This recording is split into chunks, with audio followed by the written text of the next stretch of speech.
Hello, everyone. My name is Elisa, and I'm a head of liaison of HBI.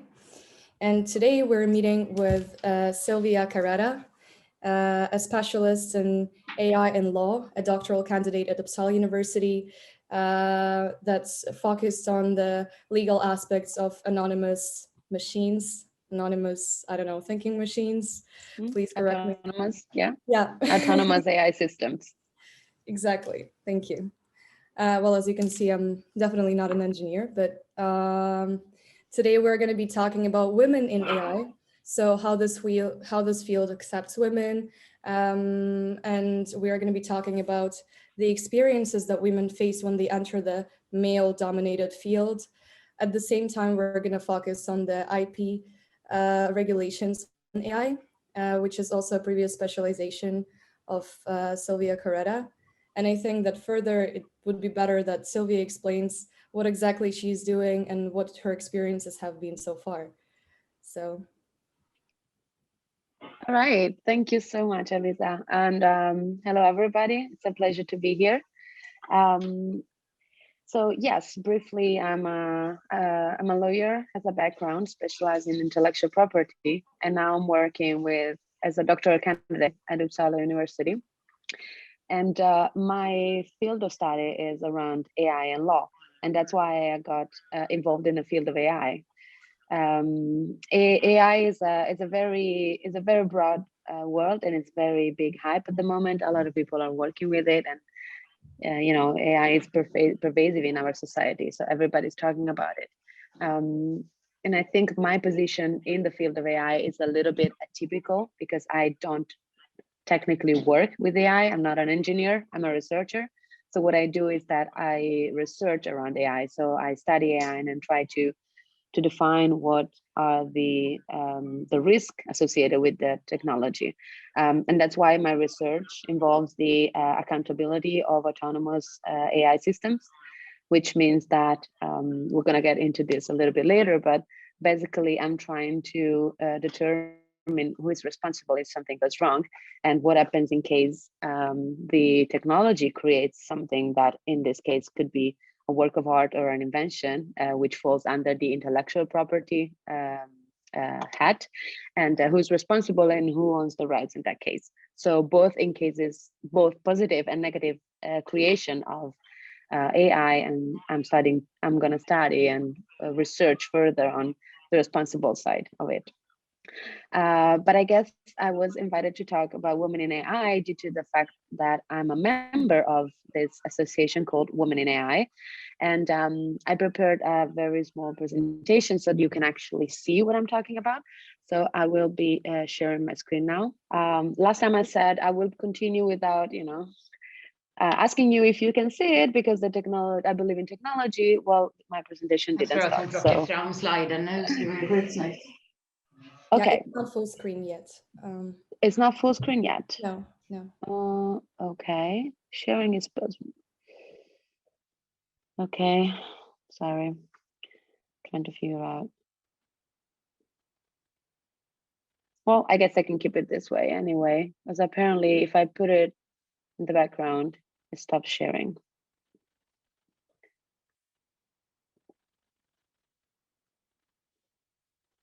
Command L. Command L. No. Okay. Sorry. I guess my Mac is not collaborating with me today. Well, we'll just go this way. All right, so Women in AI. What is Women in AI? We are a nonprofit organization which operates at a global level internationally. And it started a few years ago from a group of women that were working in AI originally in France.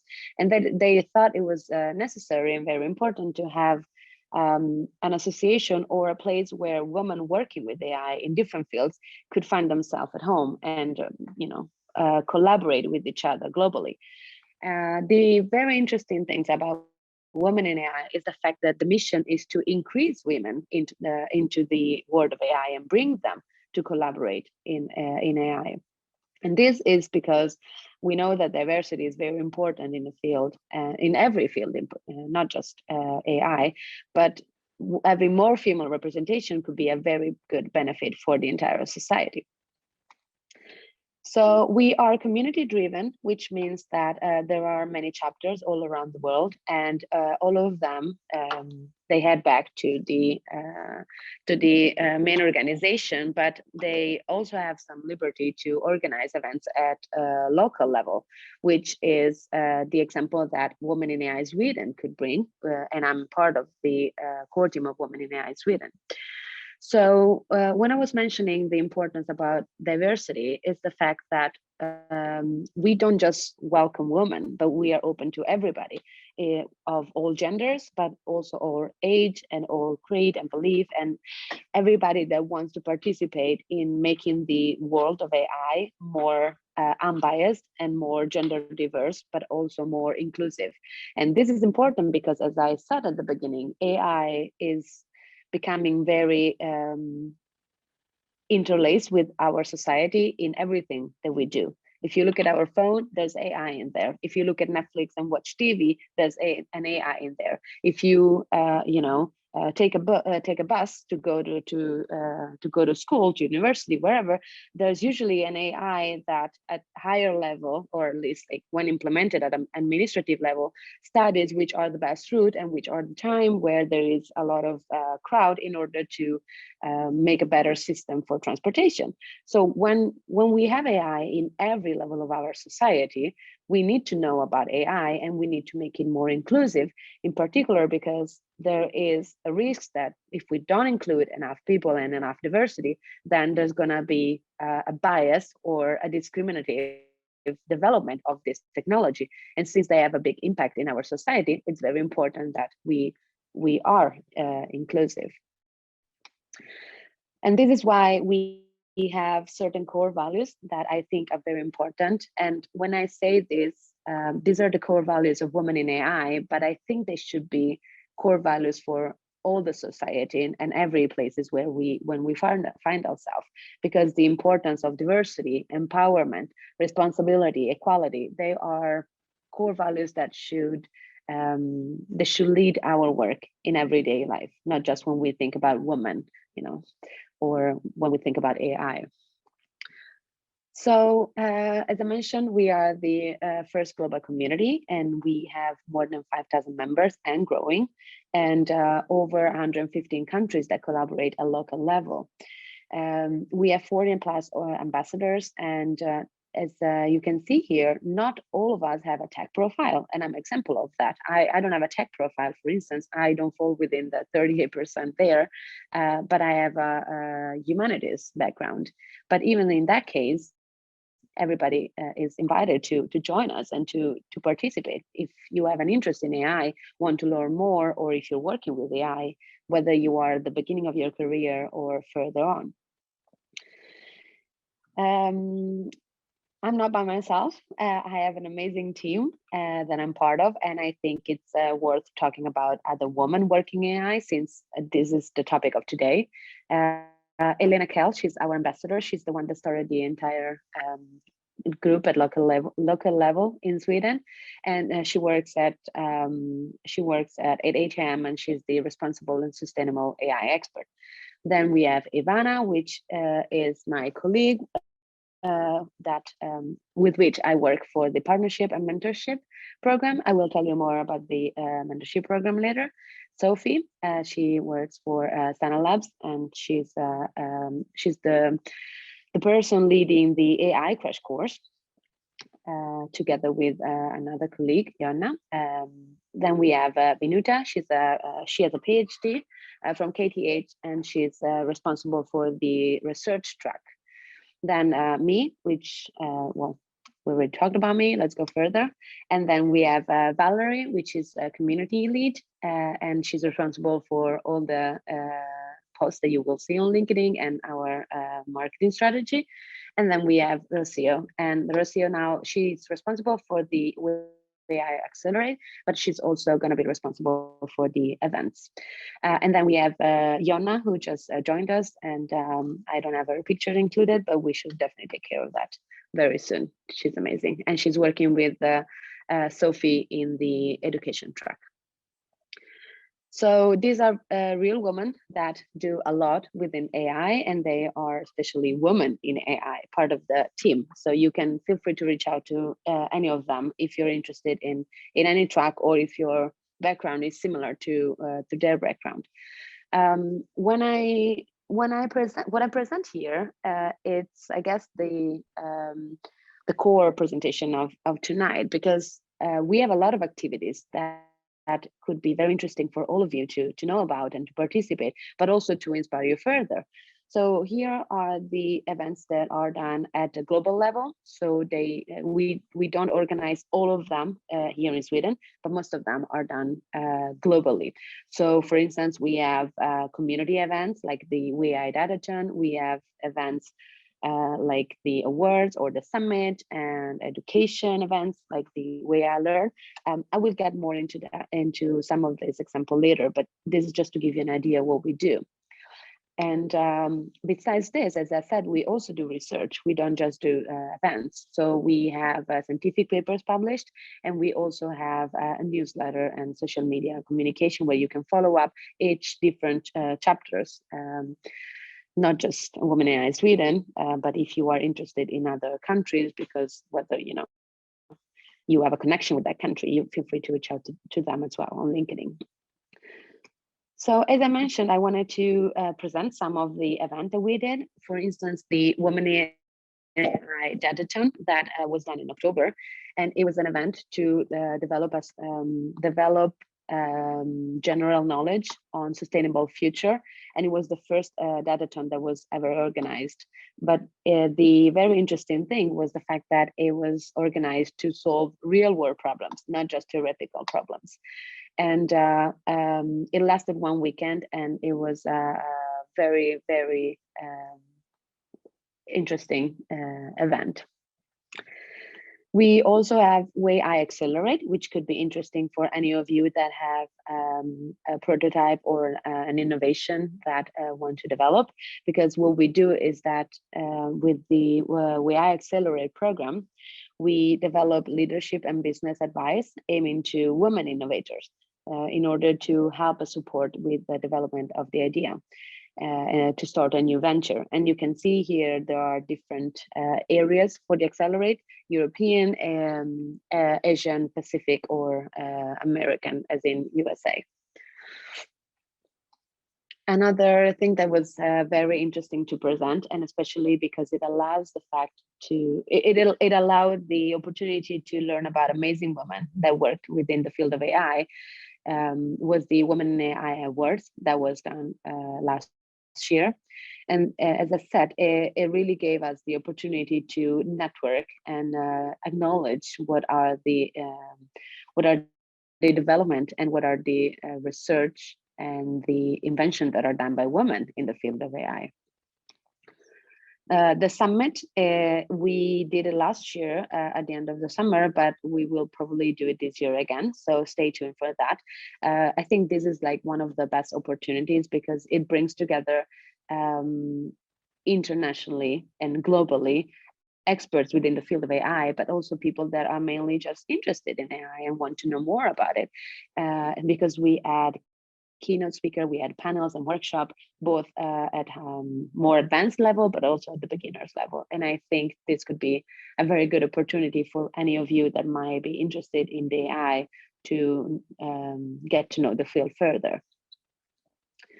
And the WAI to Go, it's an educational program, as I said, for all women and background. And I think here really it shows how our association really works for embracing diversity and inclusivity. So it's a program that allows training and gives training and mentoring for those that want to work within the field of AI. Last but not least, this amazing opportunity was created by Women in AI Ireland. They founded this track, which is called WAI Learn.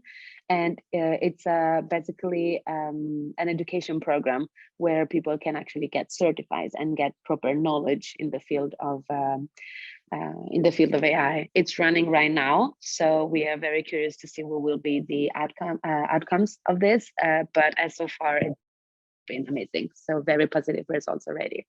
We'll know more at the end. It will end on the 30th of March. So again, stay tuned for this.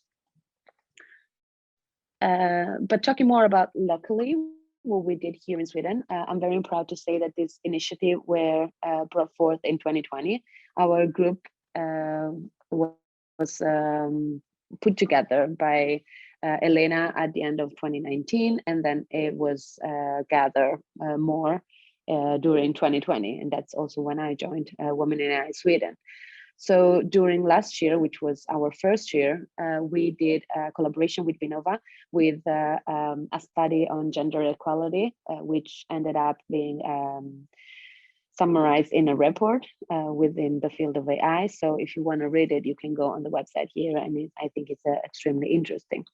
Another collaboration that we did, and some of you participated, it's Women in AI crash course. It was a crash course that was done between October and November last year, and was basically a collaboration with women in collaboration with Sweden AI and Women in AI.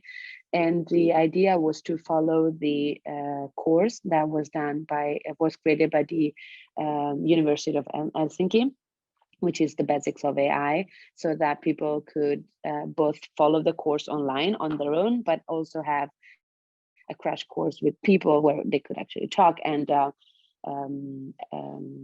presenter, Peter, which did an amazing work in making the content of the course very accessible and understandable for everybody. And it was 5 meetings, 5 events. Then we did a partnership with KTH for a project Campus 2030, and we are still partnered with them. What we did recently was an hackathon in December, which was very successful.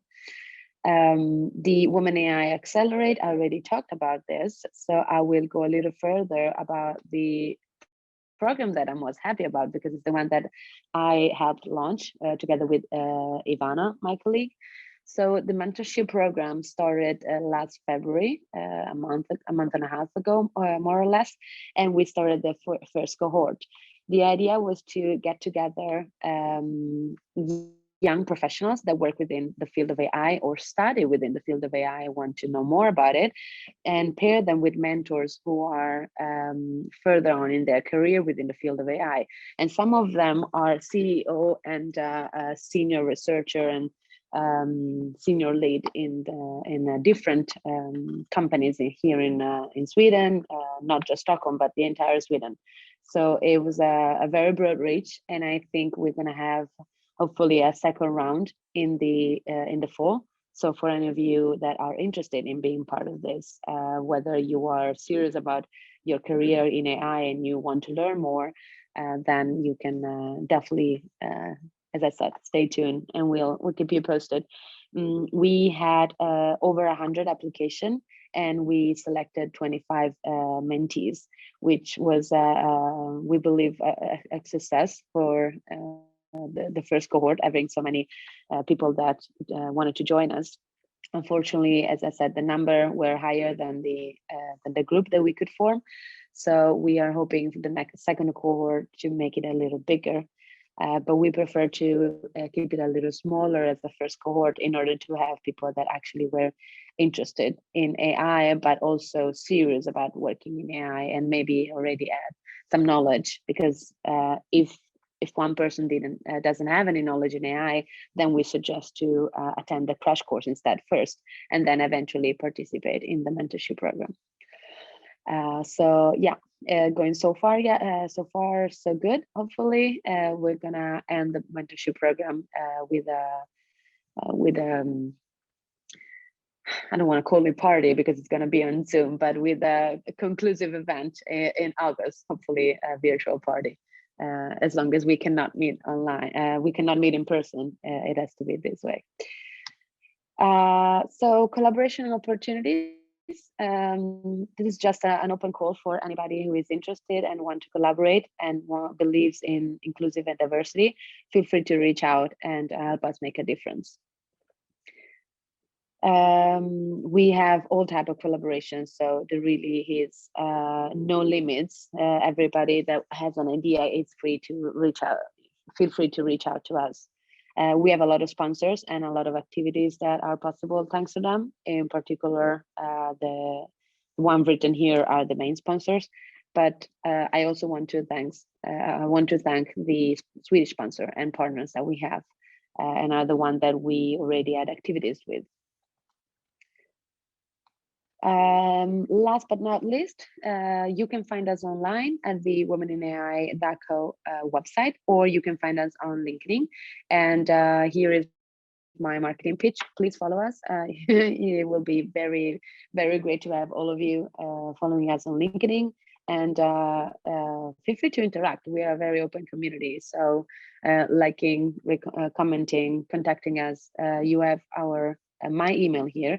I added it. So this is just a big overview of what we do with Women in AI. So I hope I just picked your interest, and you'll have the chance to be interested in the field of AI further.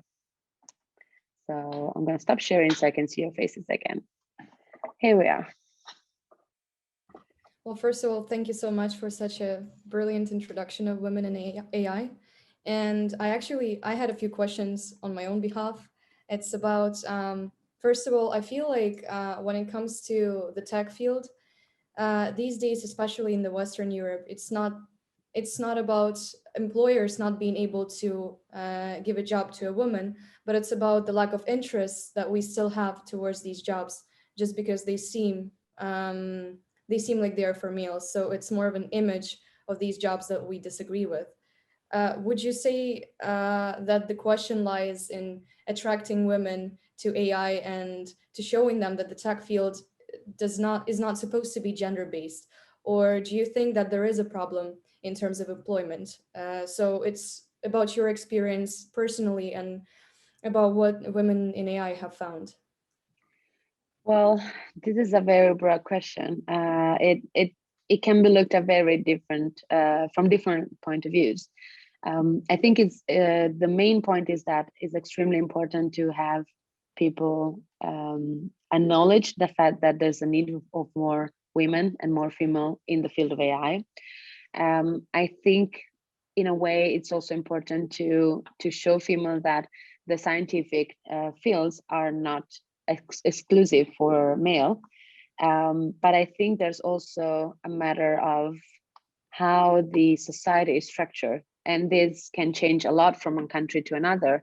My experience between Italy and Sweden is extremely different, and I think until we have policies and we have a societal response that supports women in the entirety of a female professional, everything that it entails, which means that you're gonna be a minority, you're gonna be a female representative, you're gonna be hopefully becoming a mother, you're gonna have to take care of your children, and unless you have some policies in place that allow you to be both a professional and a mother and a wife, and someone that in a sense, even in 2021, still is the one responsible for taking care of the house and the family, then it's going to be extremely difficult to have female participate in the conversation. And this is not just about AI. I think it's about many more fields that should be considering how much of a struggle it is for women to be be both professionals and also mothers and family, part of the family and household responsibles. Of course. I totally understand what you're saying. It's just that there were so many different initiatives that governments have tried to impose. So I think that there was this tax cut for tech companies who were close to a particular quota of employing women. But at the same time, there was another debate that was saying that maybe we need to make gender neutral applications where you just have the number without like a name or a picture or anything that would represent who the person is, or yeah.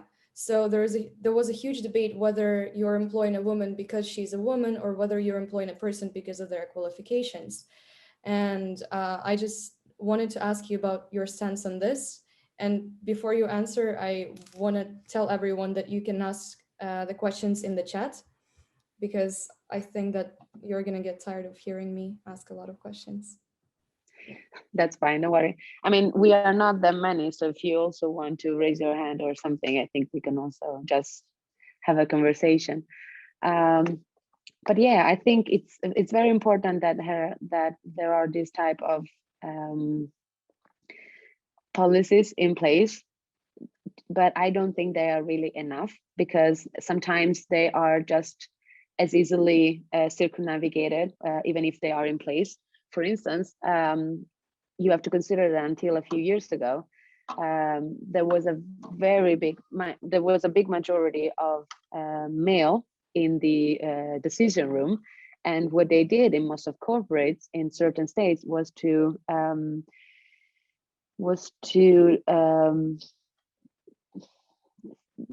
write some provisions that allowed for women to have a certain percentage to be in the direction of a company. So whether if you have a board of director, you need to have a certain percentage of female rather than male. But then again, you kind of fall back to the point where you are forced to do that, and you tend to do that just because you are required to, and not really because you need to.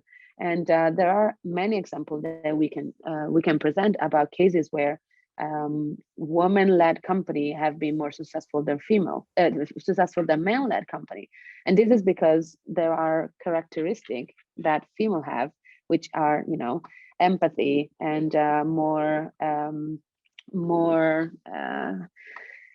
capacity to reflect on things rather than just decide right away and be impulsive, or the fact that they have a role of taking care of the entire group of the company, not just thinking about the profit, which is of course is an important thing in a company, but it's not the only thing. You also have to take care of your employee. So this example have shown that female-led company are more successful in a way. But then if we force society to only adhere to a rule, but we don't really promote female because of their curriculum, and this is what you were saying, I think, in a sense, we need to support women because we believe they have a good curriculum and they are good enough to be there, not just because we need a percentage of people to be there just to show that we are following the rules. I think inclusivity goes, all around. That's exactly what I was trying to say, because I have a bit of a controversial stance on the whole quota. On one hand, it engages way more women into the field, but on the other, it's just ethically, it doesn't make sense, because women are capable of getting these jobs without having to have a quota for the company to actually hire me, for example. But I think that Tish had another question on the topic. So yeah, I did, but actually first, so thank you so much, Silvia, for your presentation, and what I was going to say is that maybe women physically aren't in AI as much, but actually AI women are symbolically everywhere in AI, like Siri, a woman voice. Apparently she doesn't have a woman's voice in French, British English, and Dutch and Arabic. And all of the others, she's by default a she. In Amazon, she's by default a she. You can't, I don't think, because she's also called Alexa, she can't be a male voice. And I think Google Assistant is also a female voice. And I think that brings so many issues, because I think back in when Siri was first launched and you said something like, hey Siri, you're a bitch, she'd go, I'd blush if I could. Like, how is that okay? And it's just so, I feel like, maybe not having women at the decision level, we're allowing men to kind of picture how women should be, kind of like this submissive, polite notion of what they believe maybe a woman is. I don't know, I feel like maybe this is a bit controversial, but well, not really, because that's the reality of things.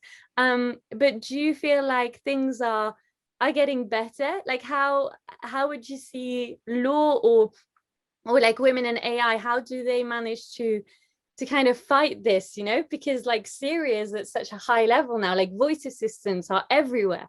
So yeah, sorry, I started with a statement and then a question. Good point. Good question. Thank you. I think it's a good point, the fact that there is this type of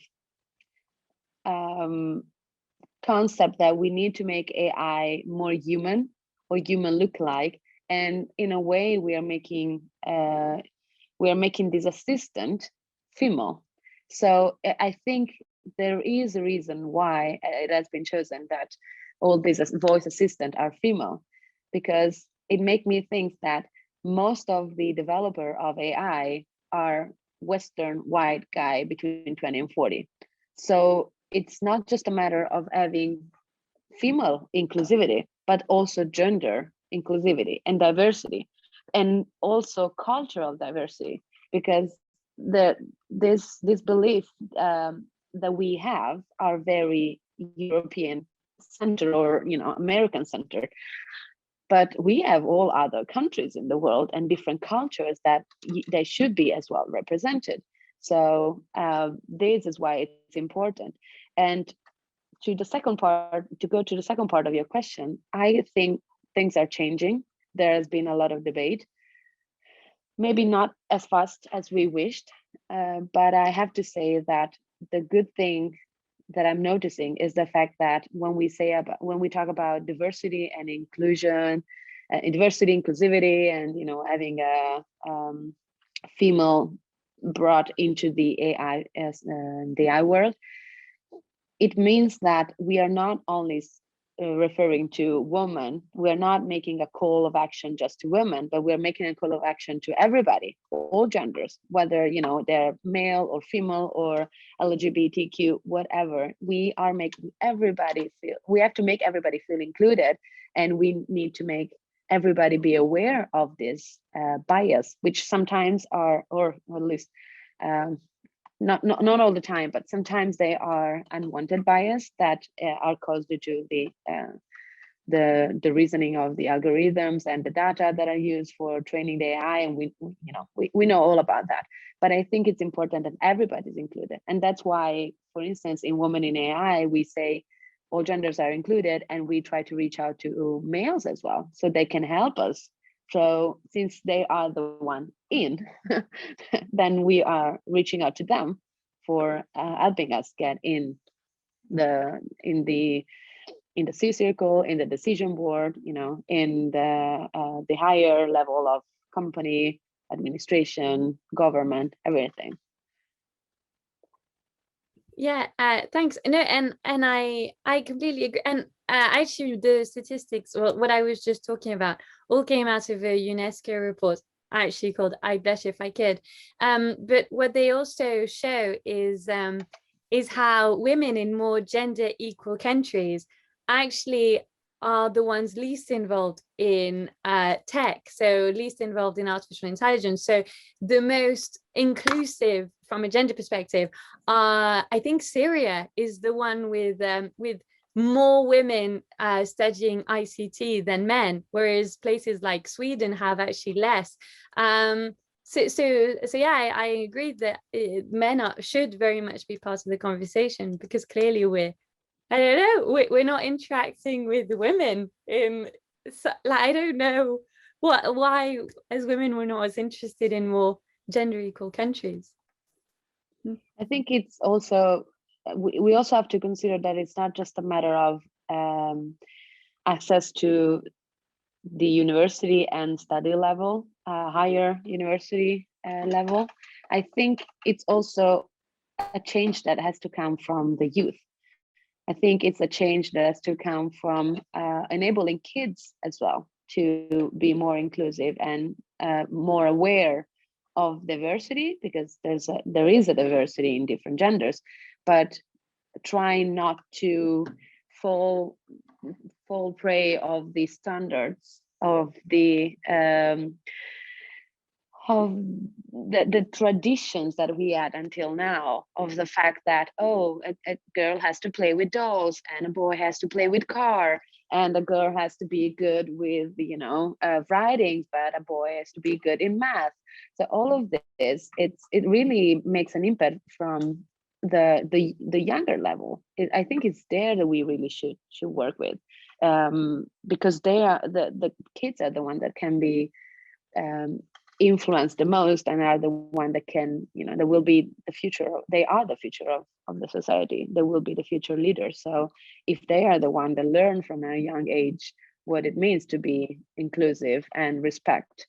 There was I was looking at this commercial online, if I'm not mistaken, was from IKEA. It was a commercial that popped up on my Instagram a few weeks ago, and it said, don't ask how, if you can help. Like, there was an example of a iron, or an example of washing dishes, an image, and then the sentence says, don't ask how you can help, because then you presume that it's a woman's responsibility to do it, and you know, as a male, you're just helping. It's both responsibility in the household. It doesn't have to be the women that the woman that always does the dishes, always take care of the kids, always, you know, leave the job to take care of younger kids, and has more difficulties going back into the workplace. So I think it was to be honest, I think it was from the Italian division, because it was in Italian. I don't know, maybe they did it internationally, but it made me reason. You know, it made me think about even just this little thing, like asking for help rather than should I do it? Can I do it, or can I help you? It seems nothing semantically, but it really makes an impact on the culture and on the background that you have. Yeah, so I have a bit of a controversial answer to the to this ad, because on one hand, yes, I agree. Basically, if you're asking someone, should I help you, it implies that they're doing it. But if they're already doing it at the moment, then you can just push a person and say, okay, I'm doing it now. So in the same household, there could be a man, for example, doing the dishes, and then the woman would be asking, can I help you? So I feel like it's just so, I mean, I'm not, in no way, I'm definitely a feminist because I'm a woman, but sometimes I feel like it's taken to such extremes, like the advertisements and things like that, that it just takes things out of the context. I think that sometimes if you ask, should I help, it doesn't mean that it's a long-term behavior. But I agree with you. I'm just getting the conversation flowing. Yeah. Yeah. I have two things about what you said. It's funny that you said I'm a feminist because I'm a woman. Does it imply that, you know, gender defines you also in what you believe? I mean, can we have a male that is a feminist, or what about this word that, as it is, it's gender based? You know, can we be all inclusive rather than say, you know, female Of course, but equal feminist? I definitely didn't mean it like that. I just meant that I feel like every woman should be a feminist and every man should be a feminist. But at this point, I think that more women are understanding the issue. So it's only spreading. You know what? I was having this conversation with Professor Hildebrandt. She's a Dutch professor, a law professor, very, very much involved into AI and algorithm bias. And she was talking about the fact that she doesn't believe in having these gender terms defining us, and as well as being a feminist, having this, you know, word defining us. And it really made me think, and I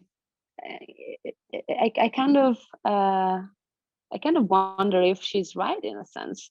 You know, do we have to say that we are feminists, or are we fighting only for female, or are we fighting for the entire gender and inclusivity in every sense? Or are we fighting for diversity? Or do I have to say, I don't know, I'm Italian, so I'm fighting for Italian inclusivity? You know, in a way, I think all of us have our own diversity and our own cultural baggage. And this cultural baggage makes us unique, but it also makes us prey of stereotypes, because somehow stereotypes represent beliefs that we have on culture, religion, society, gender, etc.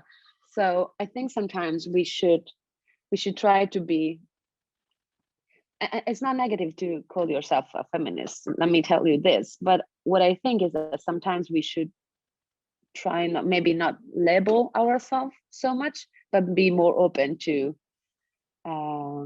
accept a conversation from different angles. But I mean, this is just my point of view. And another thing that I was thinking.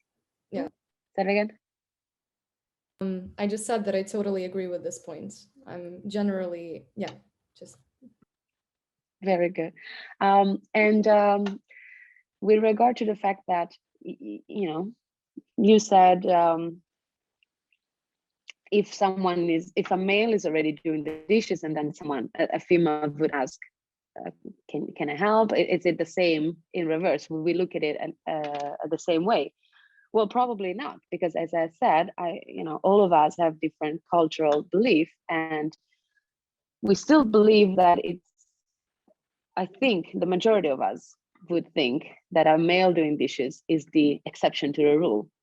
And even if in 2021, we are hopefully developing a society where there's more equality between the two genders. And I mean, this is just talking about the households. Let's not even talk about the workplace. But I think it's still considered in a way the exception to see a male doing this. I don't know, maybe I still consider it an exception. I would like to share my opinion, but I would like to introduce myself first. I'm studying European business law in Lund University. So I'm doing thesis the same as Marika, but I was from the previous course, and my thesis is liability issues regarding AI in legal tech. So, but I think that I don't have this expertise. That's why I want to know more.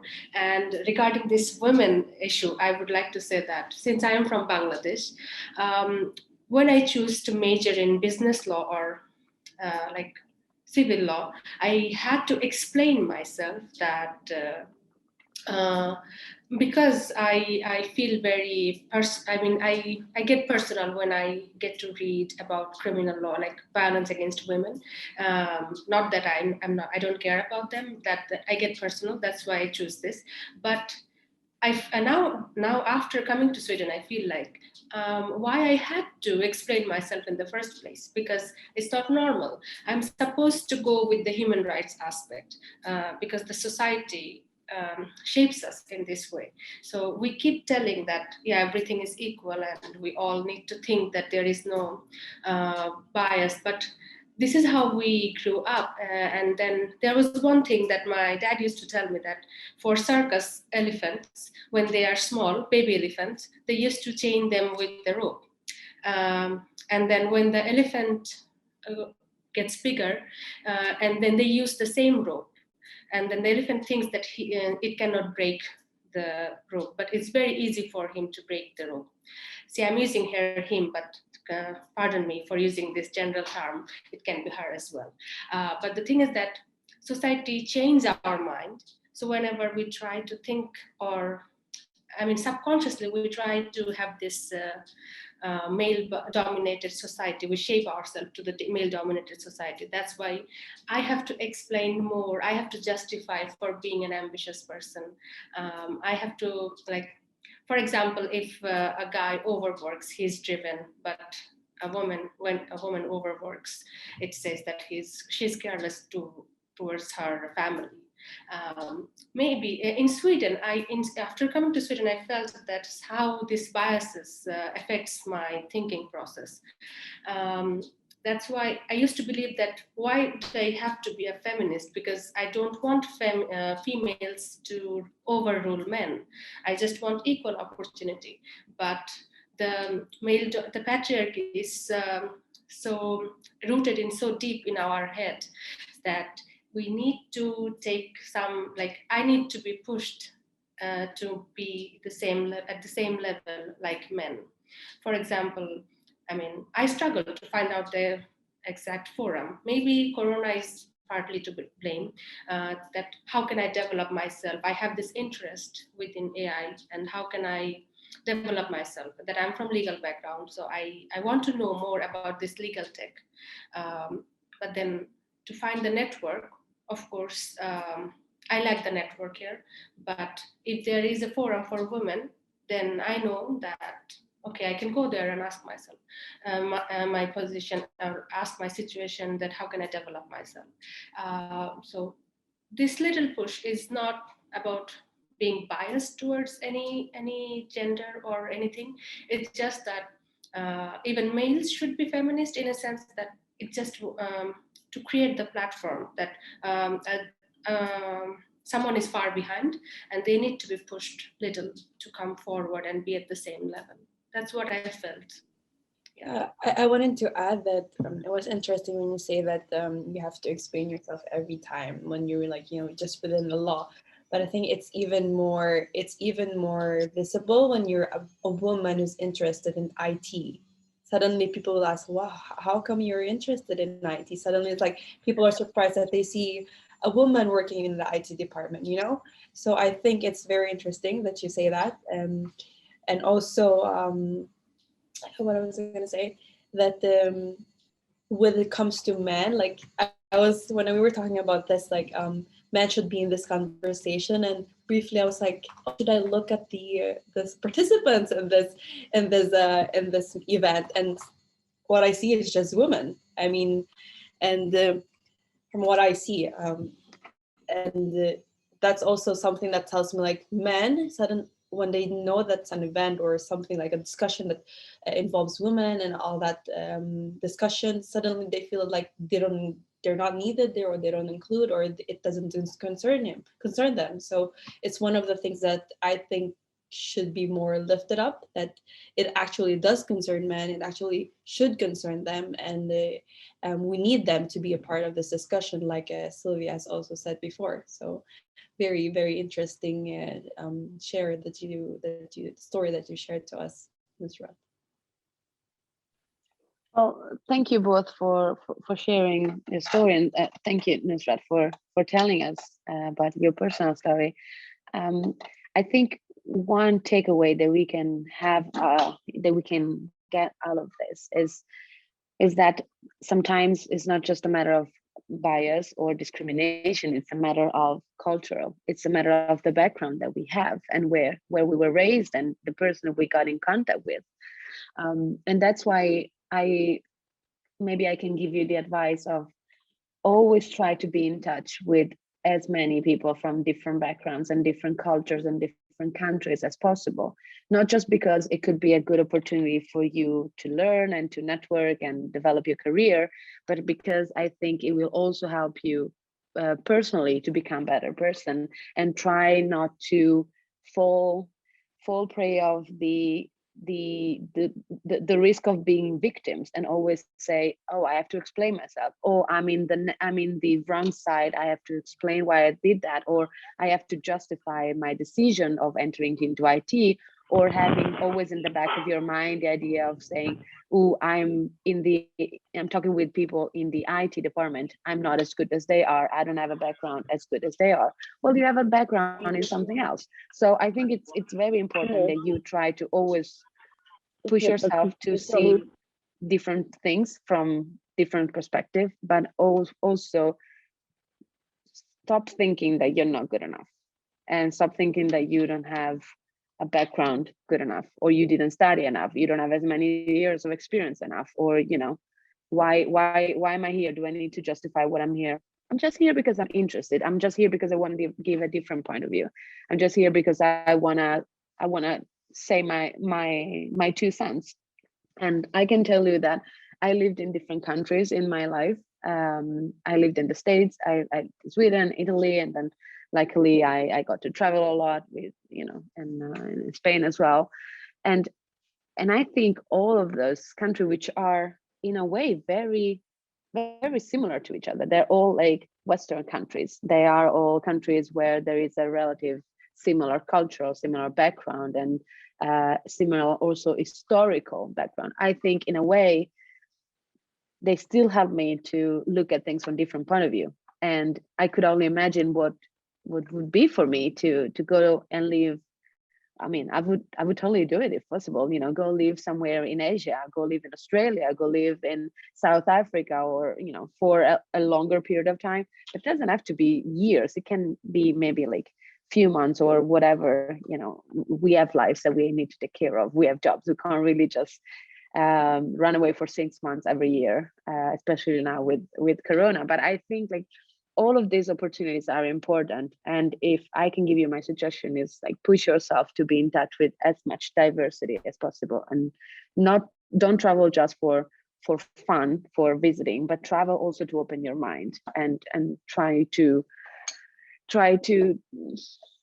see things from a different perspective. I think this is the important part.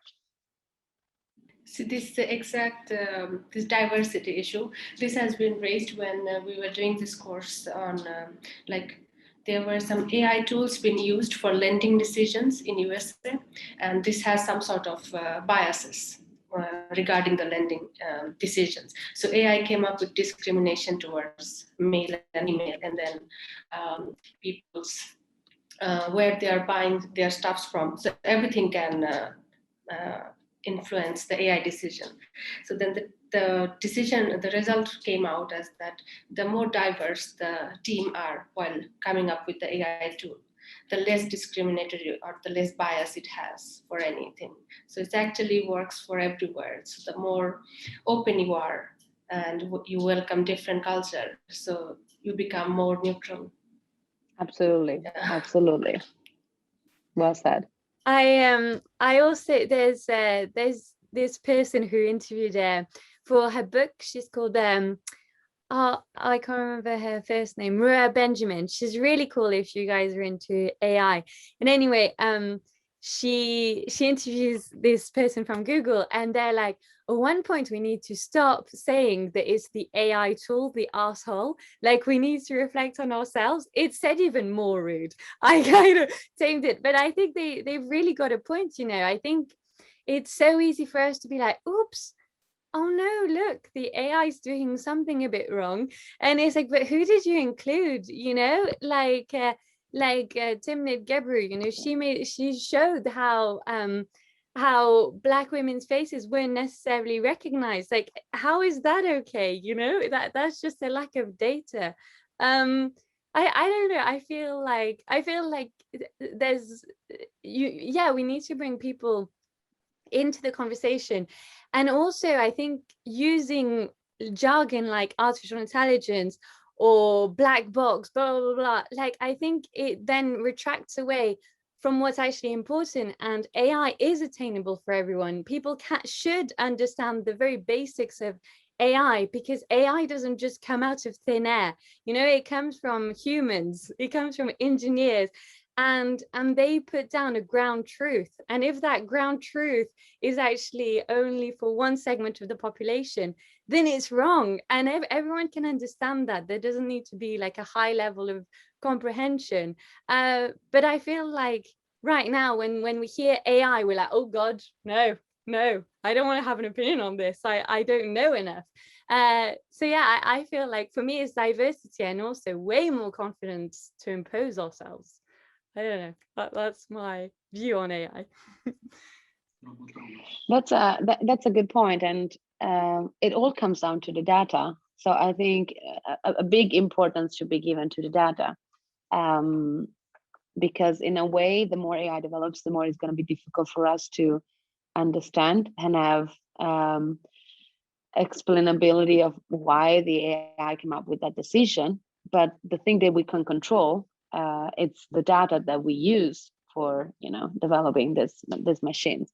And I think one example that is very well known, and it's probably the only example so far. I mean, we're talking legal here for those of you that have a legal background, but one of the very, very few cases, if not the most common case, about a court case that challenged the decision made by AI is the case that reference to a US court with regard to the algorithm called Compass, which was an algorithm that was used to determine whether a person should be given parole after it was convicted for a crime. And the role of the algorithm was to determine the risk of committing a crime again, the risk of running away, and the risk of recidivity mostly. But the problem was, two problems I think were raised by the defendant.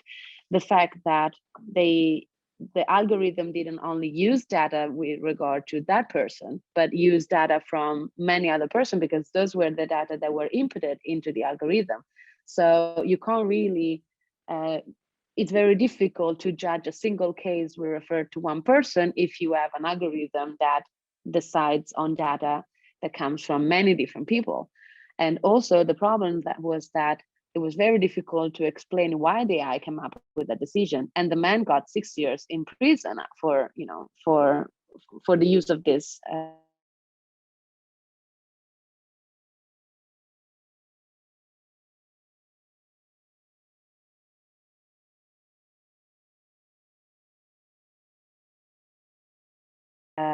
from as it was.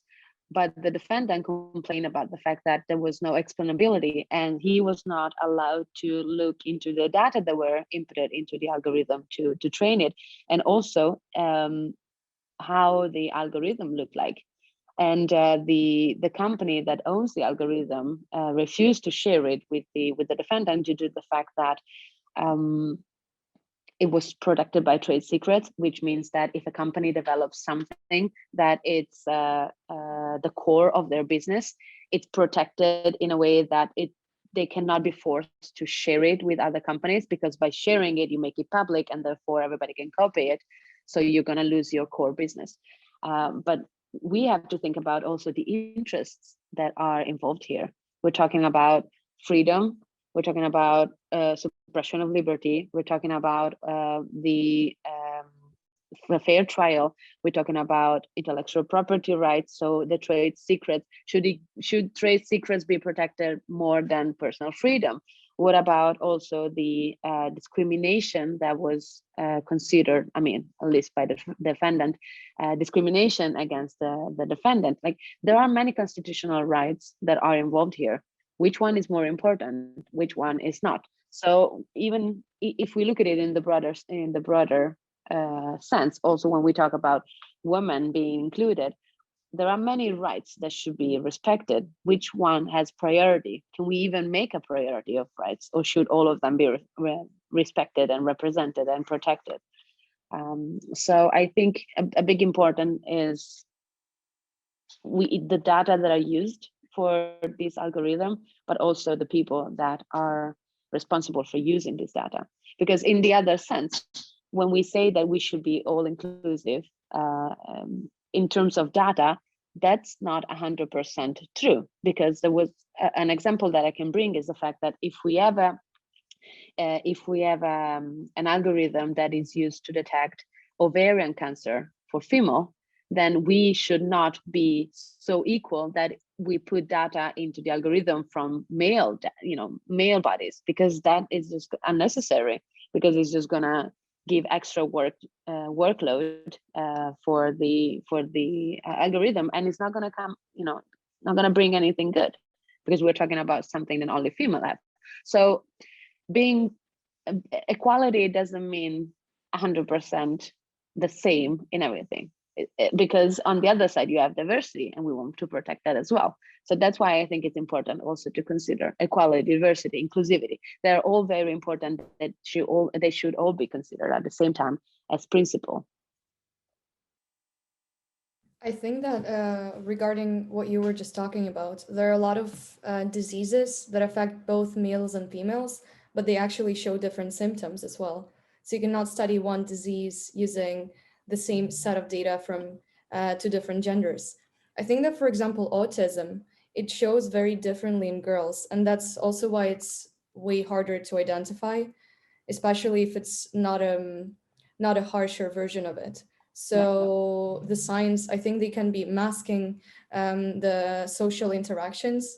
So basically adjusting to the ways and adjusting and mimicking the ways that their peers are behaving, which is not present in the males. And I think that that's very interesting, because normally when you go online, and especially when you read about mental health, because our brains, well, they're just different.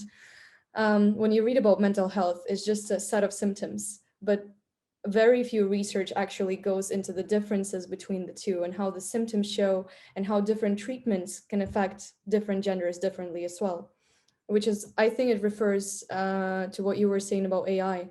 If we take into considerations these generalized accounts, we're going to refer back to the male-centered treatments and diagnostics.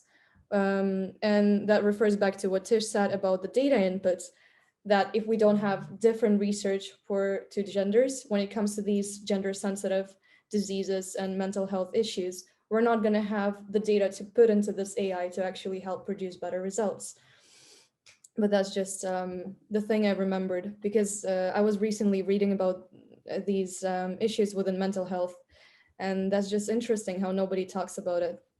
I felt like it really refers to what you were talking about right now. And the example of the medical example is a very good example, because until very few years ago, the studies that were done at every medical school were done on male body. So there was no different study between genders. So as you said, it's not just different symptoms, but it's also different. We have different bodies, so even the way that the medicine can treat us and the disease that we have, they're not just represented differently, but they also need to be studied, recognized, and treated differently. And until I think it was up to like 10-15 years ago, there was no different study. But now, luckily, it has become a little bit more popular, or more present, at least in some university, the study of gender medicine.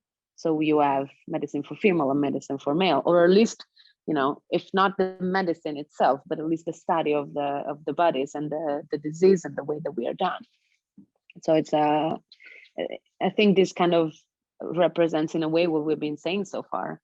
There are cultural backgrounds that we're having very many difficulties getting rid of.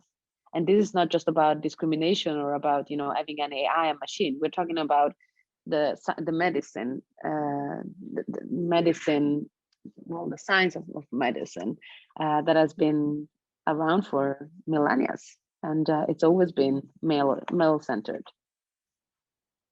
Yes, I am. So I love this topic. I mean, Alyssa knows, everyone maybe. I look at AI in healthcare in any case. So I can, it drives me mental, but like in a sense, and I really agree. I think a lot of people are saying, you know, you almost want AI to go back. So in the 80s, basically, there was like a shortage of funding for AI. So no one was funding it.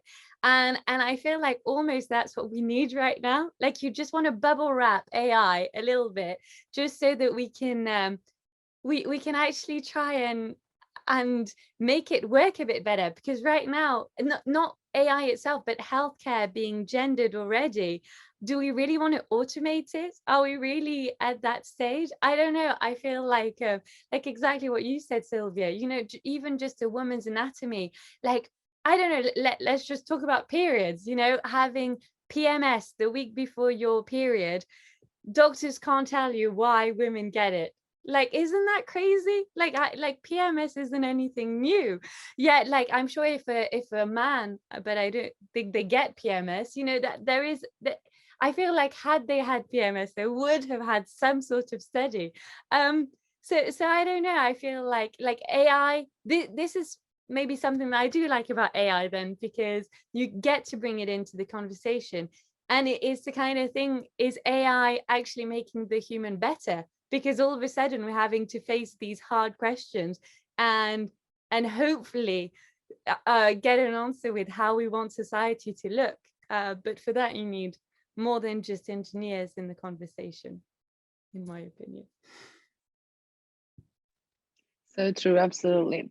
But I was wondering, like, since we are not many, so I think we can have like a round of question. Like, what is your experience with AI? How did you get involved with AI, and what is your experience? so far with this topic? Whoever wants to go first.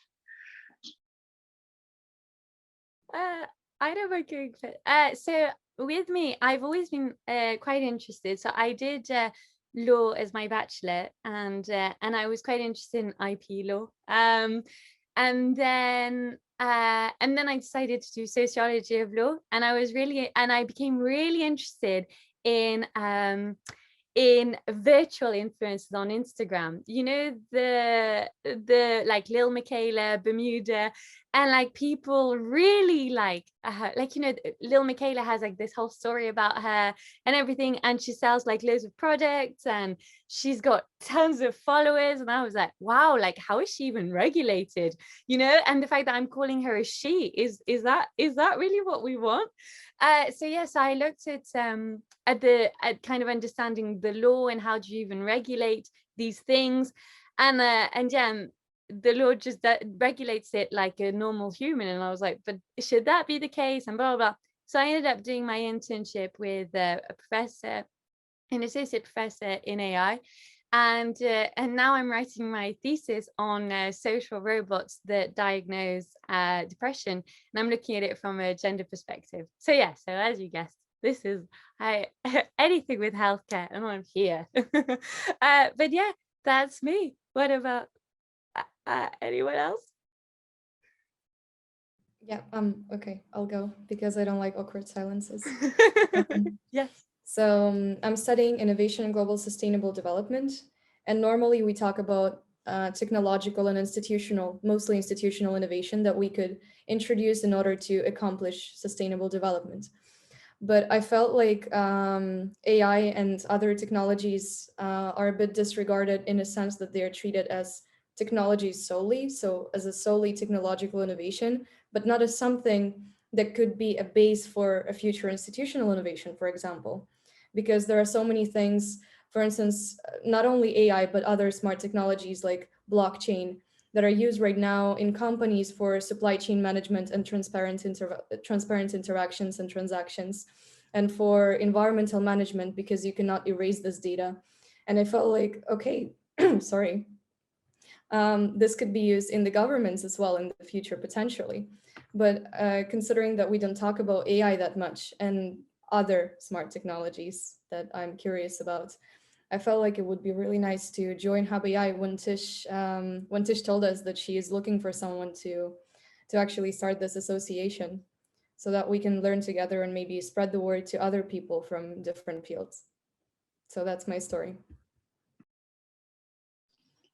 Okay, so from my point of view, I started to become interested in AI when I joined a student-led initiative by legal students, or law students, I mean. And it was more of a legal tech initiative for law students. But there, when I joined the whole initiative, I realized how much legal lawyers need to be included in this discussion, or when it comes to shaping the technologies that exist, especially AI. And so from there, I took courses, like I said, with Nusrat, like she mentioned, and in AI, and other courses as well that concerns AI, and joined Hub AI. One of the things that made me want to know more about AI is to debunk the the thing that they say that, oh, lawyers will never understand technology. They don't understand that, and I want to prove them wrong. That's why I'm here, learning about technology and what AI is and other technologies that exist. That's why one of the reasons why I'm interested in AI. So yeah. Anyone else? Hi, I can take over. First, I want to apologize to Silvia. I completely missed the presentation. Time went too fast. So my name is Suzanne. I'm French, and I've been living in Sweden for many years. But when it comes to AI, I'm very new. So I'm sort of what I'm doing, I'm like mapping the Swedish network, let's say. I currently work at KTH at a place called Open Lab. It's an innovative center for societal innovation. I believe, Silvia, you know my ex-colleague, or will know her, Maria Rog. She studied a PhD at the same place where you work, I think. Anyway, so I'm also on the side a consultant in cross-border business. What is cross-border is a business with China, basically. And I've been also mapping the situation in different areas, sustainability and fashion sustainability and different level of trading business. And now I'm getting engaged with tech, AI, IT, blockchain, the whole thing. So I'm actually going to be a representative for Chinese investors in tech for Sweden, for the Swedish market. And I'm an artist and a designer, so it's a really full package. So I'm quite conscious and I want to influence the development of AI with women, and this is why I'm here. I just started to learn. There is much more to say, but I can wait. Oh, very fascinating. I don't know Maria personally, but I know of her. We haven't got a chance to meet yet.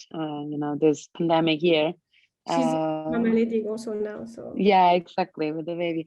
But very cool. It's such a small world. Yeah, especially Sweden, and it's very interesting when Nusrat, I don't know how to say your name, but you said it correctly. Thank you. What you raised about a platform where to find information or a network or support, or, well, I'm completely designing this now in a really large scale. So AI is just one branch among more than 100 topics. So I'm just designing it because in my life I have been so many processes, so many fields, and I grew up in an organic farm. I did fast fashion. I had my own brand. Yeah, so I mean it's very wild.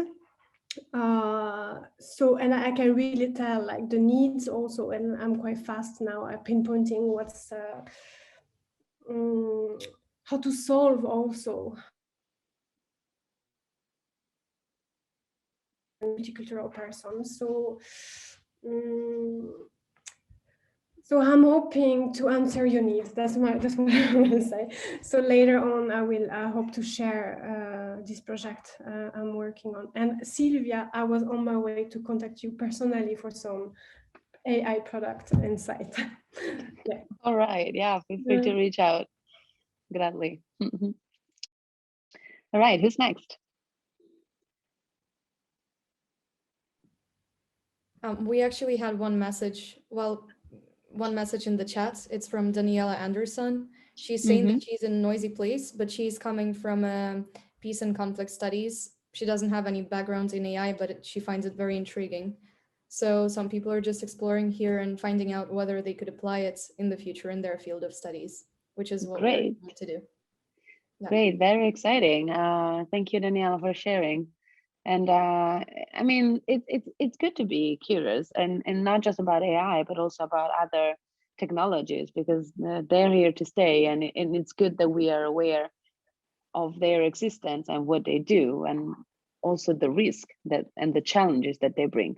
We don't need to become a developer or software engineers or have technical expertise on AI. We don't even have to work with AI, but we use AI every day. So I think in a more generic and broad perspective, AI should be taught, and new technology should be taught at every level, even just maybe at high school, a generic course on AI for students to learn what it is and what it does. So and that could be important, I think, also.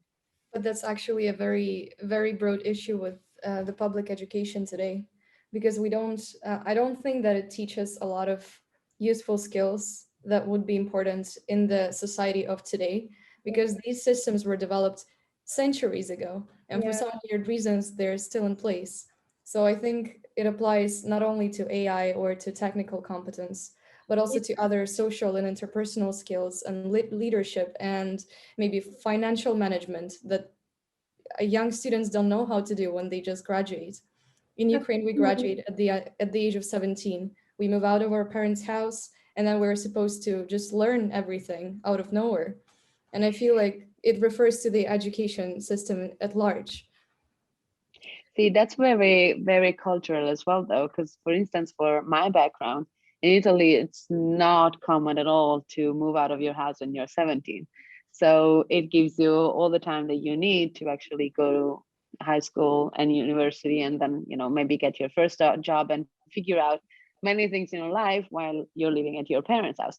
So I'm not saying Italy's it's better or Sweden is better. It's just a different culture, but we have to take that into consideration when we also think about every aspect of education and, you know, finance and social life and everything. But it is definitely a good point what you said, that I think it's time that the legislature takes into consideration the fact that we need to reform education in a way that includes new disciplines and new approaches to society.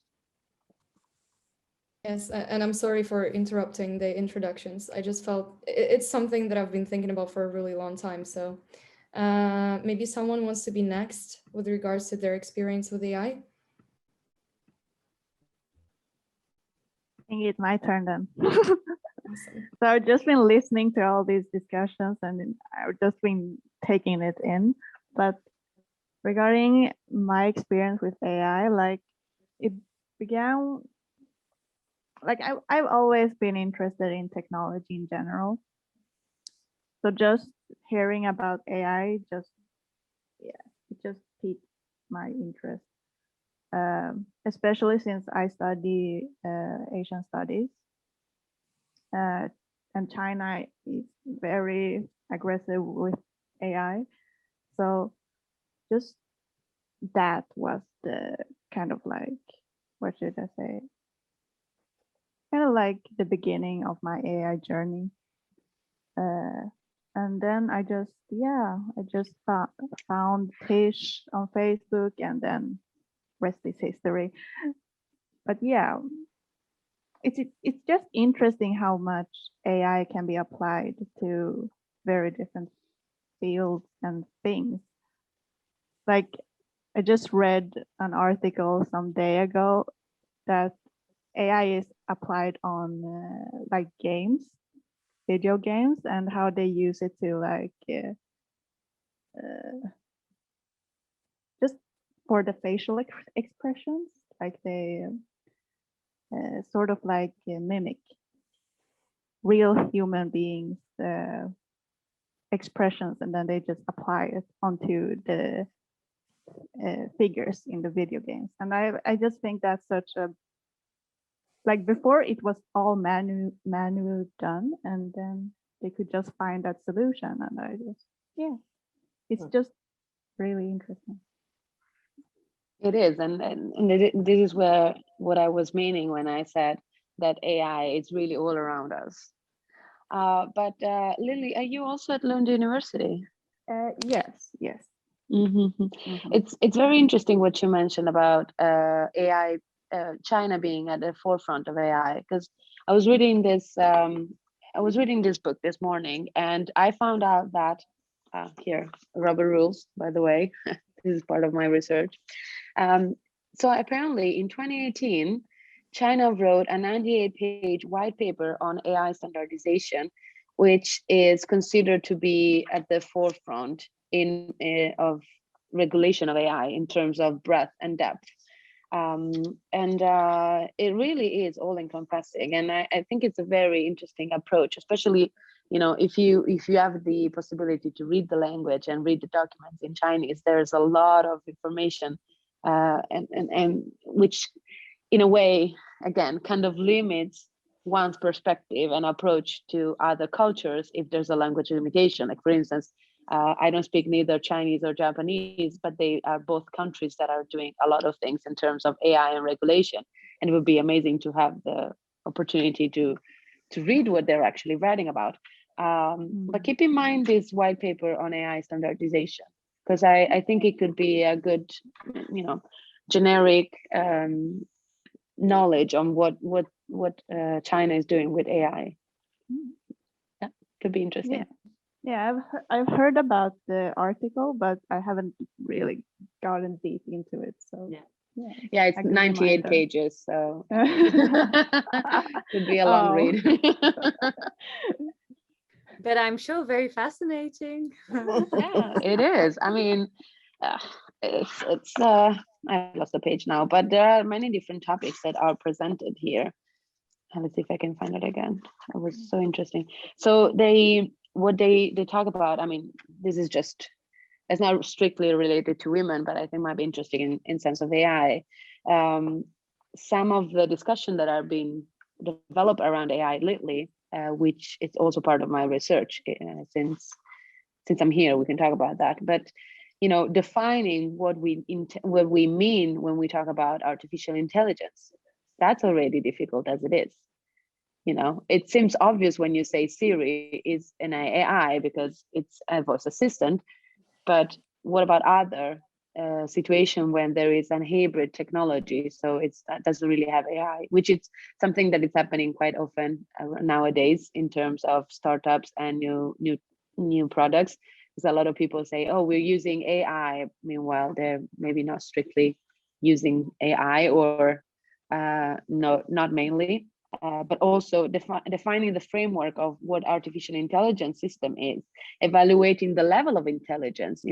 We're talking about artificial intelligence products. We need to define what it is, but also we need to define what do we consider intelligence in order to include it in it. We need to conduct assessment on these intelligent products in terms of quality and availability of the product. We need to talk about standardization of the technology so that it can be used everywhere. Because again, and this goes back to the diversity and inclusivity topic that we had before, if we only develop technology that is centered to Western cultures and it's only used in Western culture, then we leave out a huge part of the society and the world that it's not going to be included. So we also have to develop this type of standards that allow all different products to interoperate with each other. We have to talk about safety and ethics. We have to talk about the privacy and sustainability questions. Like all of these are themes and trends that we need to discuss when we talk about AI in practice, not just about sitting down and having a lot of people having a conversation, which is amazing, but we also need to support it with facts. We need to support it with technology that actually represent what we are talking about. Sorry, just to interrupt. Is there any then worldwide official structure to handle these topics, these questions, this conversation, or is it just really just business oriented? You mean in terms of development of technology? Yeah, or AI, particularly now that we talk about AI, but it's very much national, or at least like divided by jurisdiction. So we have the European approach, we have the Chinese approach, we have the USA approach. So one of the problem that will need to be discussed, I mean, this is not the place for the discussion, but one of the things that we need to keep in mind is that having all these different approaches, this different perspective, means that we're going to have difficulties then to put them all together on the same plate and make them communicate with each other.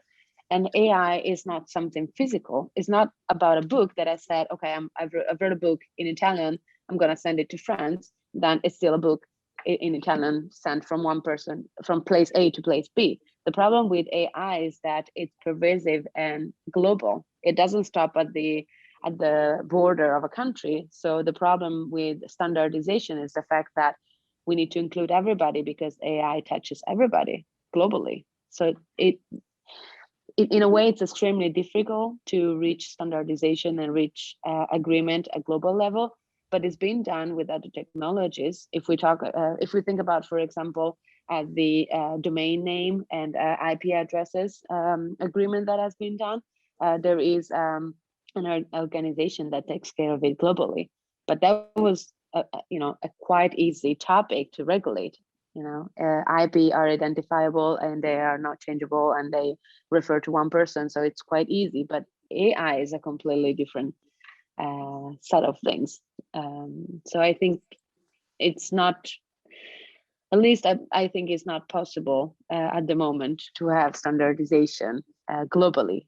But it would be it would be appreciated if there was at least a global conversation that was inclusive of everybody, not just the country that have more money and therefore more possibility to develop the technology. But anyway, we have someone else here who wants to present themselves and tell us about their experience with AI. I would like to say how I was introduced to this field of AI.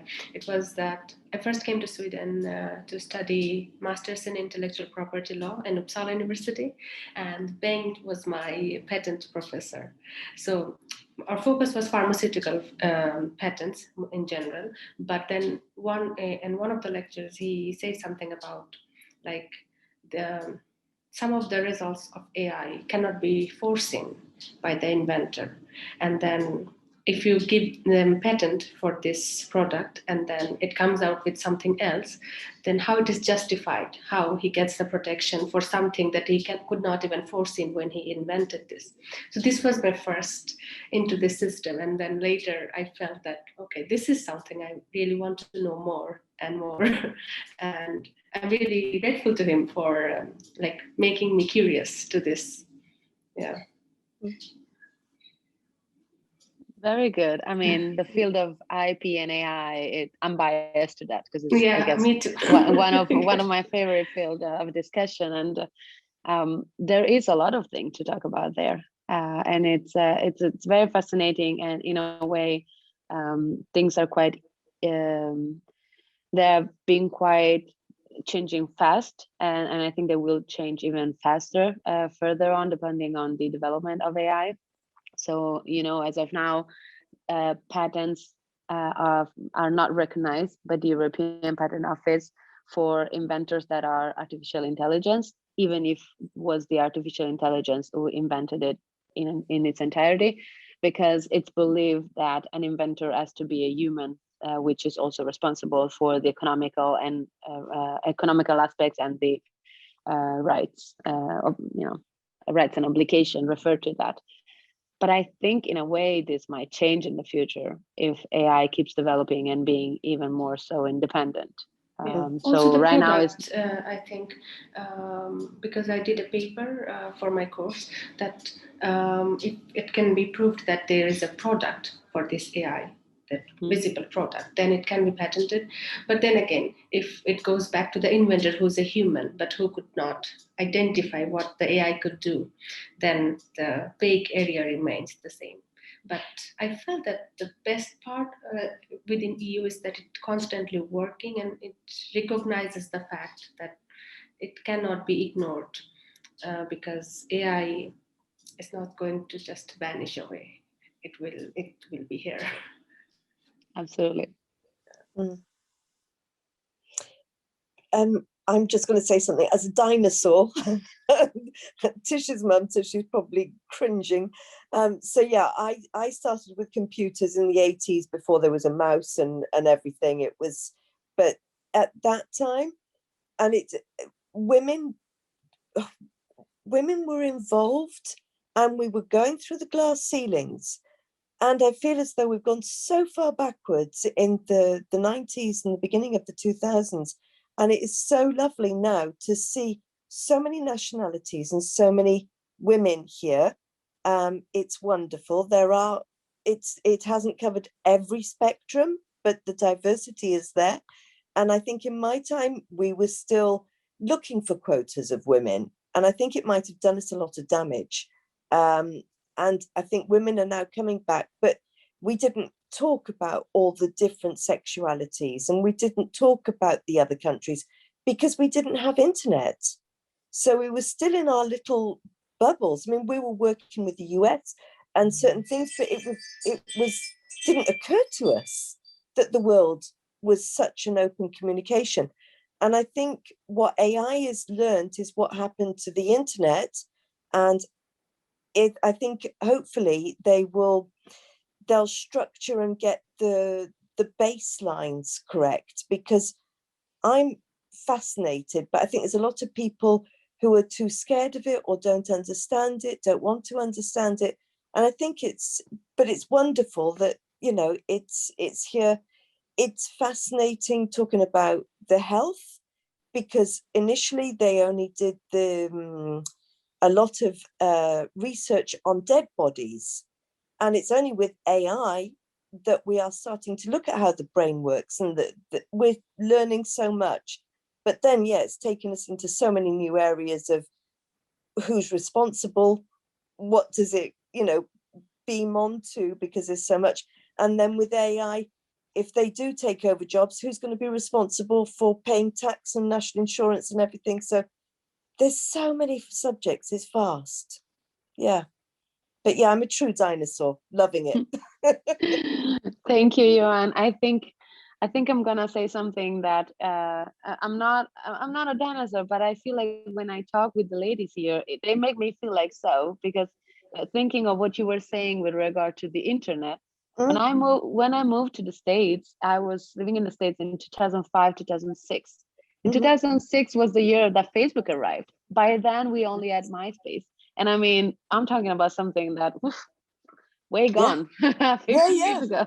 But I remember when the only way for me to get in touch with my friends was emailing them, for those who had the email, because most of them didn't. So it was either pen and paper or the long call distance when you had your card and you went to the payphone and you dialed in. The old fax. So I lived like on the border of both. I remember when internet was like a very, very rare commodity, and when you logged in, it was like it was making that noise, and you only had like a certain amount of time because it was so expensive. And my brother and I were like fighting on who we're gonna use it. So and it was on the main telephone line. So if you were on internet, nobody could contact you. Exactly, nobody could call you. Yes, absolutely. Forgot about that. So good to have someone to talk to about this. But I think the technology really helped us get closer to each other, closer to, in a sense, also more aware that we are all suffering by the same difficulties. We are going through the same things. So it's very important that we all share and talk about it, and make a group and get closer to each other to support each other. Absolutely. So that's a good thing about the technology. Yeah, but I think, obviously Tish is in late 90s, and I think the majority of you will be as well. And you're already bringing in such a breath of fresh air and everything. It's wonderful. Yeah, they've got a really good vision for women. Absolutely. Yeah. We're counting on them. Absolutely. Yeah, I think we can as well. Alrighty. Anyone else wants to share opinion, experience, or anything?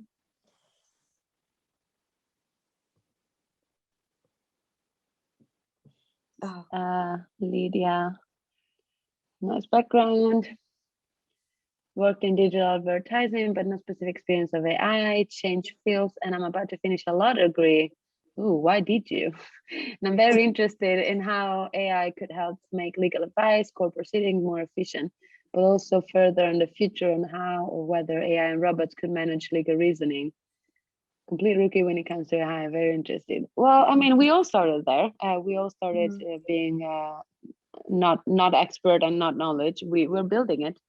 But I think, again, being a lawyer, having a legal background, I find it also very fascinating, the topic of AI and law.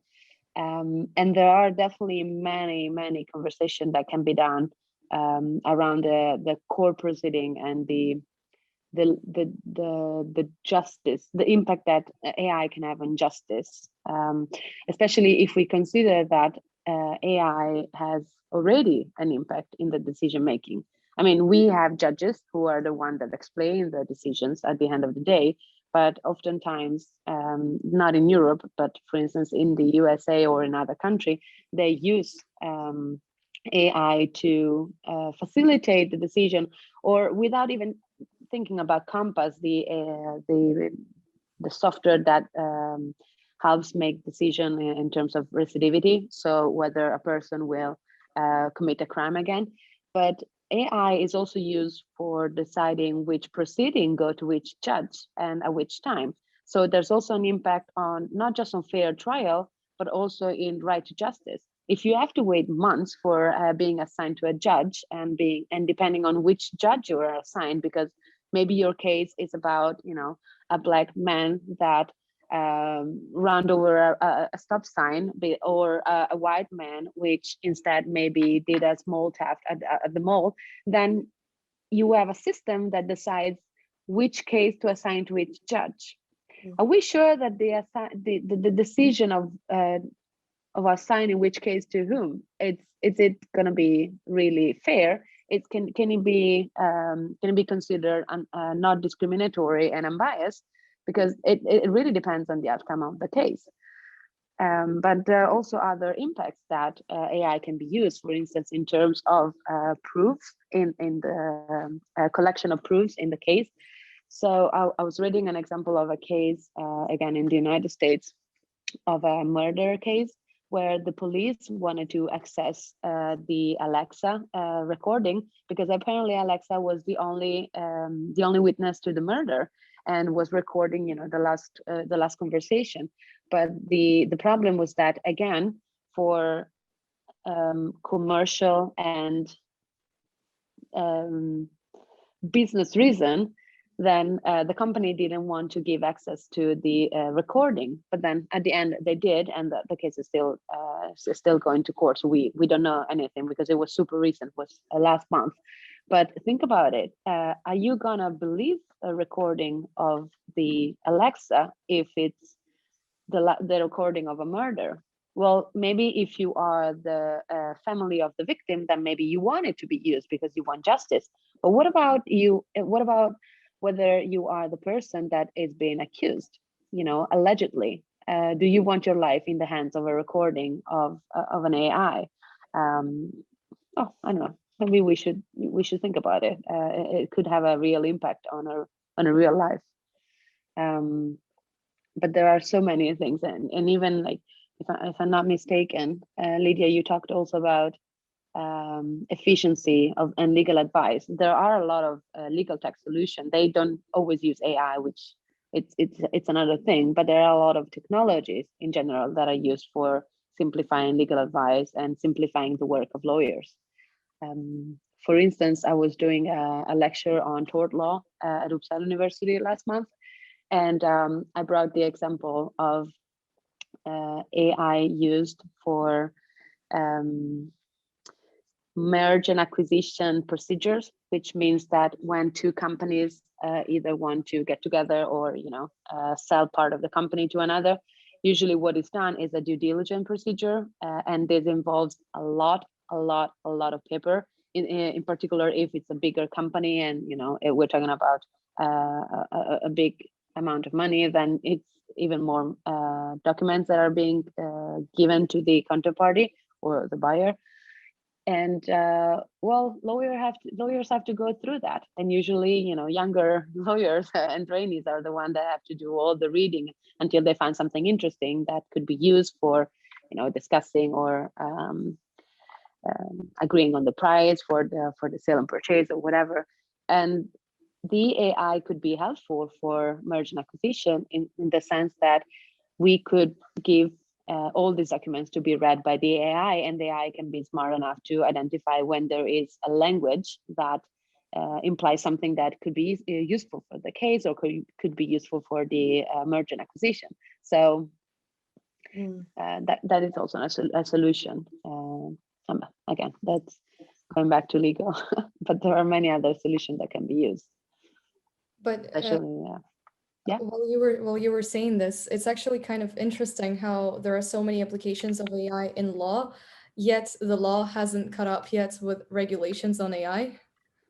So well, that's an interesting point, but I mean, my field of research is exactly this, like accountability and not regulation of AI, but defining of applicable law in terms of responsibility of AI. And the question is, do we really need to have new legislations?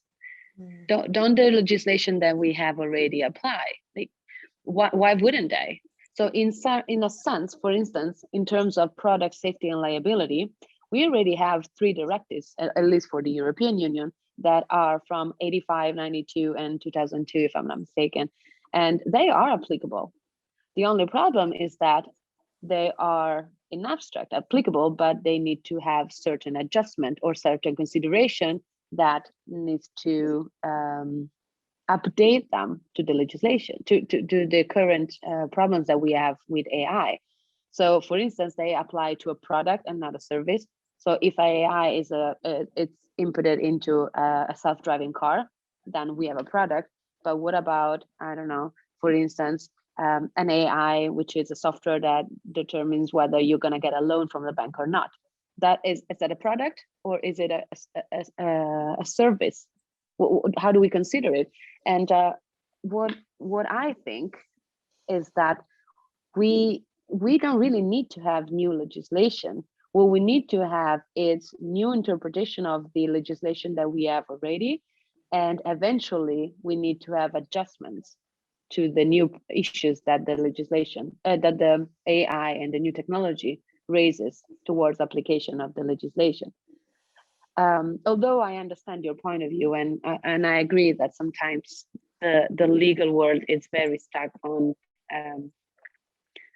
non-modern way to look at things, but in a way that is also a guarantee for us that we don't rush into having new legislation that will be obsolete in 2 years, and at the same time we make sure that certain principles and rights and fundamental guarantees are respected, so that they will always be the pillar of our society, or at least the legal system.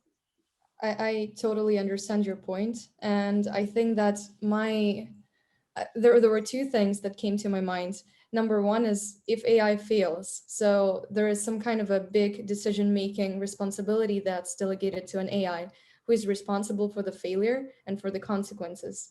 That's number one. And number 2 is, for instance, when you're asking, as a law firm, you're asking for a company to provide some evidence that they've collected in their mechanisms, and the company is refusing, should there be some kind of a legal agreement there as well? Should these companies be able to keep their trade secrets while not altering the information, and while being able to give you the information without infringing the GDPR rights? So that's the kind of like vague things that I cannot understand as a non-lawyer person, but they just come to my mind. Well, I'm taking your second point first. It really depends what type of agreement is done.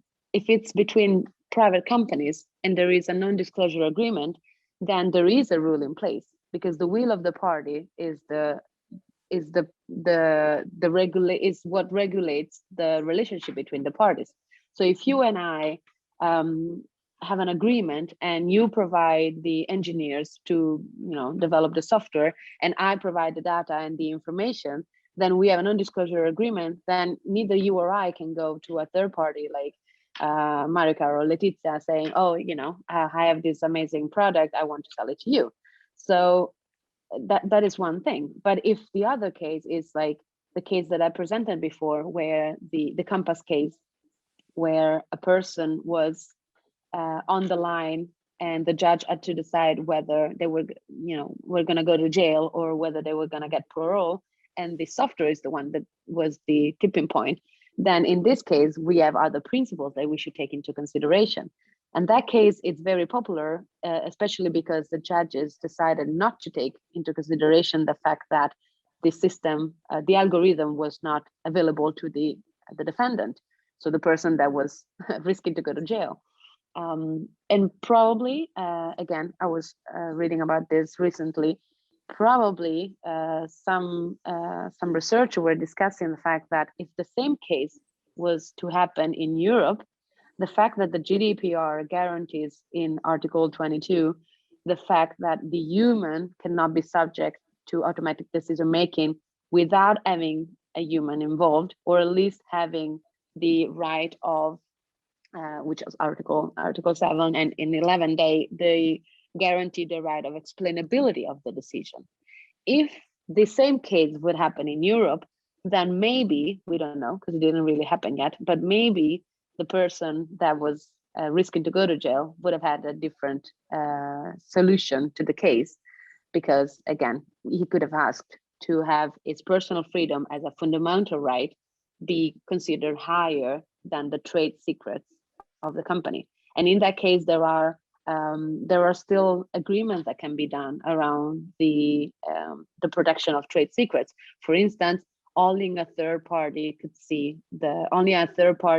consultant can see the algorithm and can decide whether it was applicable or not, whether it was done properly or not, whether it contained bias or not. So the lawyer and the defendant, that they don't have to look at the algorithm, even because if you think about it, you need to be an expert in you need to be a developer or a data scientist to be able to understand what an algorithm looks like and what it means. So in a matter of guarantees, that's why I'm saying that it's very important that the law, in a sense, sticks to certain principles without changing too fast depending on technology, because certain principles are immutable and should always be protected, like freedom, personal freedom, freedom of speech, constitutional rights. I mean, I'm not gonna make a list of them all, but I think they all should be considered. And I think I read a question from Lydia on this. Does that mean that you don't think there is a need for legal personhood of AI and robots? Oh, okay, yeah, this is a big question. Yes, indeed.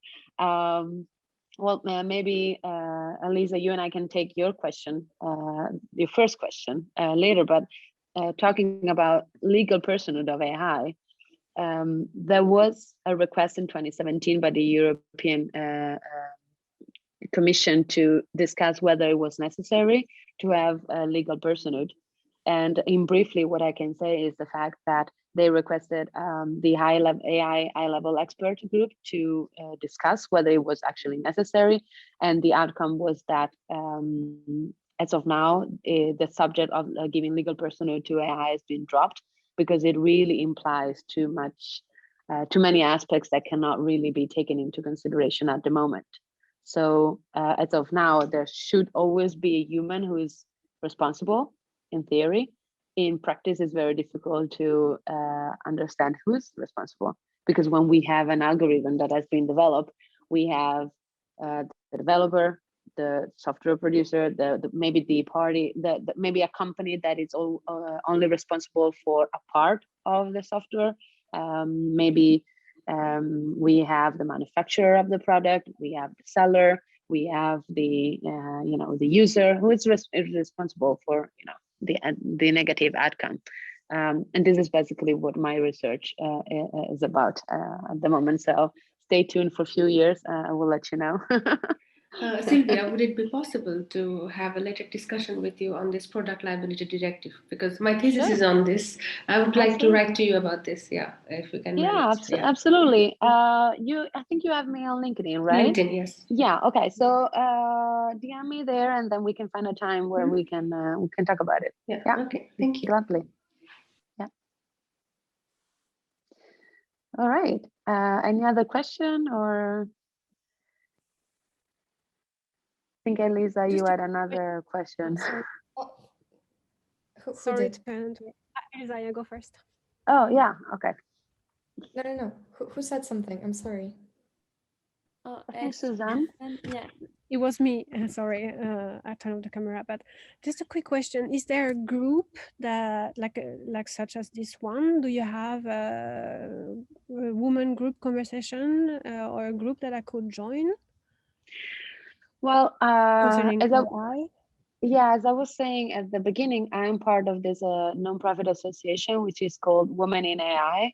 And we have a very broad discussion in every field.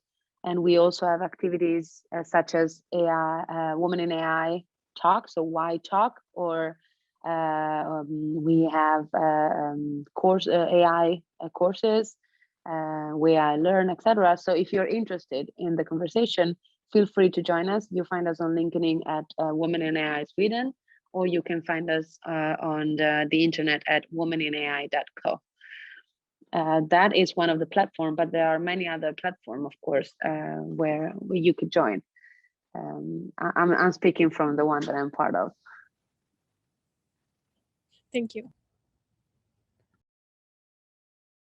Well, I actually think that our time is running up, but I just wanted to thank everyone for coming here today, and especially Silvia for answering all of our questions. I know that we've been talking for quite a long time, and thank you so much, first of all, for sharing about your organization and giving us some advice on maybe some events that we could join in the future. I think we're going to post it as well in the wrap up of the events, because we normally have a shortened summary on our social media profile. So we're definitely going to refer them to the events as well. And thanks a lot for having a very engaging lecture on the legal aspects. I find it personally very interesting because I have no connection to law whatsoever. So these are not the questions I normally think about in my daily life. I hope that everyone enjoyed the talk today, and thanks to the audience for being very, very active today, which is not always the case. And yeah, I hope to see you all again. Yeah, thank you so much for having me. It was a pleasure, and as you mentioned already, a very active and very challenging question. It was very nice to talk to you about all these different topics. We really went all around all of different aspects. So if any of you want to keep the conversation going, you can reach out to me on LinkedIn. You can find me there, and I will gladly keep the conversation with you. And I hope to see you at the next Women in AI Sweden event then.